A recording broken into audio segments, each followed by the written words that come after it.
Hey friends, our voices matter now more than ever, and the people pushing this bill are hoping we'll stay silent. But we're already making waves. At least 3 senators that I heard directly mentioned hearing from their constituents, the legal residents of the United States. One even shared how this bill would affect them personally. Another told a powerful story from somebody back home. People are listening. Let's keep going. So don't go anywhere. Some wild claims are about to get debunked. Stay till the end and find out how you can help, or check the description for details. This is a long video, so if the current topic isn't of interest to you, please use YouTube's chapter feature to jump to a section that matters to you or someone you know. The chapters and a brief summary can also be found in the description for easier navigation. There's a lot of fear-mongering out there right now, so let's clear the air and bust 7 of the biggest myths and lies about this bill and immigrants. Lie number 1. This bill guarantees permanent tax cuts for the middle class, and failing it will raise your taxes. Truth? Politicians pushing this bill claim it locks in permanent tax cuts for working people, but the bill doesn't guarantee that. Many of the individual tax cuts passed in 2017 are still set to expire after December 31st, 2025. This bill locks in permanent benefits for corporations and the wealthy, but leaves working families facing uncertainty. Failing this bill doesn't mean that people's taxes automatically go up. Congress would still need to pass a separate bill to keep those tax cuts in place. That's not in this bill. Lie number 2. This bill saves healthcare. Truth? It slashes Medicaid, would devastate rural hospitals and rip coverage away from millions. Rural hospitals can't survive Medicaid cuts dropping from 6% to 3%. They'd be forced to close, leaving residents stranded far from emergency care. Lives would be lost. A senator warned on the Senate floor during the procedural vote that up to 16 million people could lose the health care they rely on to survive. The senator didn't say it outright, but for clarity, that would include seniors, disabled people, low-income families, people with chronic illnesses, and people living in rural communities, plus others that aren't even listed here. And let's not forget, cuts to Medicaid don't just hurt patients. They directly threaten the working class people whose jobs depend on those hospitals and healthcare programs, from nurses to doctors to lab techs, home health aides, support staff, and everyone in between. No one would be spared from these Medicaid cuts. Lie number 3. Immigrants are the reason rent and housing costs are skyrocketing. Truth? Blaming immigrants for high rent is a scare tactic that ignores real economics. The actual problem is that for years, we haven't built enough housing for everyone because corporate landlords and investors are driving up prices to boost profits, and outdated policies make it unnecessarily hard to build new homes. When we build more housing, it benefits everyone. Families looking for affordable rent or needing more space for children, young people trying to buy their first home, seniors wanting to downsize, and immigrants working hard to build their lives here. More housing helps all of us, not just immigrants. Even cities with few immigrants have seen prices soar. It's greed and broken policy causing the crisis, not immigrants. Lie number 4. Immigrants are criminals and drug traffickers. Truth? This is a fear tactic with no basis in reality. Most immigrants, documented or undocumented, are working, raising families, and contributing to their communities. Studies show immigrants actually commit less violent crime than U.S.-born citizens. And when it comes to drugs, the truth is simple and logical and has remained the same for as long as drugs have existed. For as long as there is a demand, there will always be a supply. Closing borders and deporting people won't stop the drug trade. It just fuels hate and distracts from real solutions. Line number 5. Sleeper cells are hiding amongst immigrants. Truth? That's more fear-mongering. It's not random undocumented immigrants crossing the border who are behind terrorism in the U.S. Almost all terrorist plots have been carried out by people who are already living here, mostly U.S.-born citizens or individuals who had been in the country legally for years. The real reasons sleeper cells exist are decades of war, foreign interference, and policies that fuel hatred overseas. Stopping sleeper cells isn't about closing the border, it's about changing how we act in the world and how we treat people. Fear won't keep us safe. Truth, humanity, and good policy will. Which is why we had a policy in regards to the Iran situation prior to it being dissolved. Line number 6. This bill will secure national security.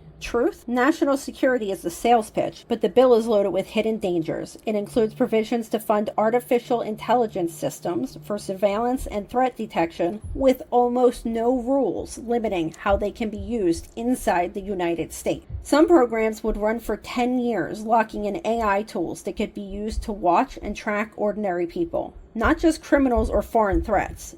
And here's the scariest part about the AI surveillance funding in this bill. It's set for 10 years. And because it's federal law, states would have almost no power to stop it. Even states with strong privacy laws couldn't block federal agencies from watching, tracking, and collecting data on people right here at home. This bill takes away our ability to protect ourselves at the state level. Lie number 7. Only criminals cross the border illegally. Truth. Many undocumented people cross because there's no legal path available for them. Fleeing violence, persecution, or poverty isn't criminal intent. It's survival. And here's the truth people rarely hear. For millions of people, there's simply no line to stand in. Let's break it down. No visa category for poverty or danger. U.S. immigration law doesn't allow people to come here simply because they're poor or living in dangerous neighborhoods. Economic hardship is not a legal reason for visa. There's no visa for I'm fleeing gang threats, unless you qualify for asylum, which is strict, takes years, and is getting harder under new proposals included in this very bill. And let's not forget, some of the proposals in this bill would raise filing fees dramatically, making it even more impossible for people who already have nothing. Family-based limits and decade-long waits. Even if you have family in the U.S., the wait can be 10 to 25 years or longer. And here's where people misunderstand. Most Americans think immediate family includes siblings and adult children, but under U.S. immigration law, it doesn't. Only spouses, parents, and minor children of the U.S. citizens count as immediate family for faster processing, and even faster can still take years. Humans are a species that depend on communities and extended family. It takes a village. Applies to every individual on this planet.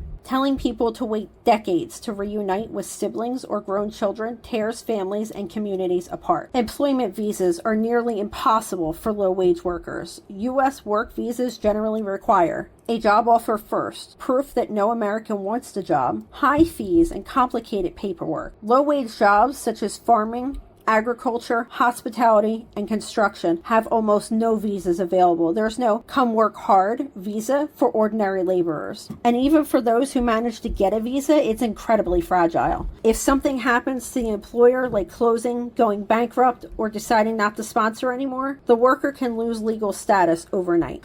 Are there programs to help them find another job before being forced to leave the country? Are they allowed to look for another path? Who's there to help them navigate that? Usually the answer is nobody. They're left vulnerable and disposable. Refugee and asylum limits are strict. Asylum only applies if you can prove you're targeted personally because of race, religion, nationality, political opinion, or certain groups. General violence or poverty doesn't qualify. Even valid asylum claims can take years in court with no guarantee of approval.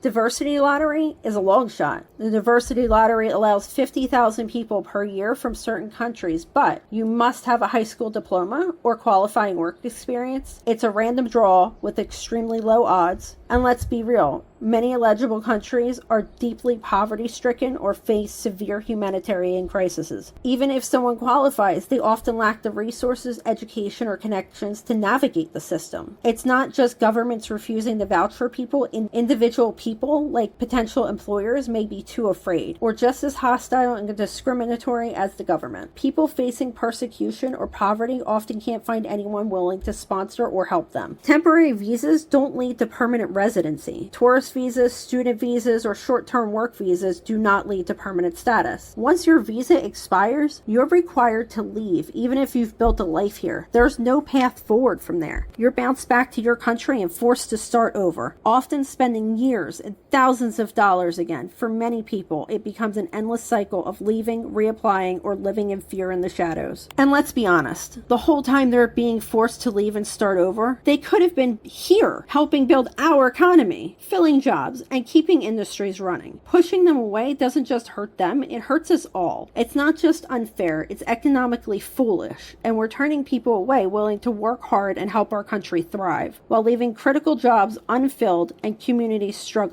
It makes no sense to keep rejecting those ready to help build our future. So the idea that only criminals cross the border illegally is just wrong. Many undocumented people would do things the legal way if there was any way to do it. But for millions of them, there's simply simply isn't one. Calling them criminals ignores the real reasons they come and erases their humanity. And let's be straight, labeling desperate families as criminals doesn't protect this country. It only fuels hatred, divides communities, and pushes people into the shadows, while leaving jobs unfulfilled, businesses struggling, and our economy weaker. We can either face the truth and fix a broken system, or keep paying the price for pretending these human beings don't exist. And that's something that I witness in my own neighborhood on a regular basis, and it is heartbreaking. They are some of the hardest working and kindest, most respectful people. And even now, industries like farming, construction, and hospitality are reporting growing fear among immigrant workers. Some workers are already leaving jobs or avoiding seasonal work because they're afraid of what might happen if this bill goes through. That would leave crops unpicked, projects stalled, and businesses without the people they rely on. The fear alone is already causing real harm, and that's why we can't afford to stay silent. This bill is already destroying us. These are real, living human beings. They're our friends and neighbors, the people that you see every day hammering the nails that hold our homes together, cleaning the office buildings where we work,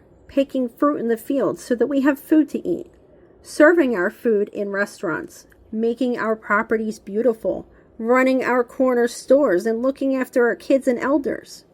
They support the systems we rely on and keep our community strong, taking care of the things that we often take for granted, and then we treat them as if they're invisible and we don't care if they disappear. But I promise you, we would notice. And not only do they deserve better, we owe them better, because without them, we would be lost. That is the final lie, because that is all that I've had time to debunk at this point. It would have been ideal if they voted no to debating this bill. That's what we were aiming for, and it would have killed the bill right there. But that's not what happened. So we continue on. We still have another chance to win the final vote and stop this bill for good. It's a Trojan horse bill, using fear to push through policies that would hurt us all. It would have been ideal if they'd voted no to debating this bill. That's what we were aiming for, and it would have killed the bill right there. But that's not what happened, so we continue on. We still have another chance to win the final vote and stop this bill for good. If you're a legal U.S. resident, please call or contact your two U.S. senators. Each senator usually has a phone number and contact form on their website. There unfortunately is not enough time to mail a letter in. Include as much detail as you can, but even one line, like "I do not support the one big beautiful bill," is enough to get your voice heard and counted.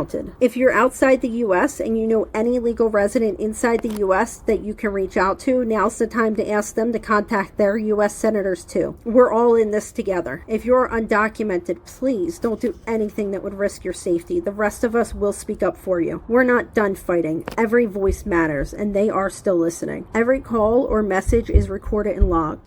If you don't think your voice matters, I can tell you this for sure. Nobody has ever listened to somebody who didn't speak up at all. One more thing from me personally. I don't get watch time credit towards monetization for these advertised videos. So if you've watched this far and you'd like to help, it would mean the world to me if you'd take a tour around the rest of the channel and watch some of my other videos. I'm more than happy to keep speaking up for this country, everybody in it, and everybody who would like to be in it. But it's not cheap. And the truth is, I'm only a half a step above living paycheck to paycheck. I spent every penny I have, and then some pennies I didn't have, on this fight because it's worth it. But it doesn't exactly put food on the table. If you're able to help by watching more, subscribing, liking, commenting, or sharing the videos, it helps me keep going, and it helps me keep you informed, and I'd be ever so grateful. Thank you so much.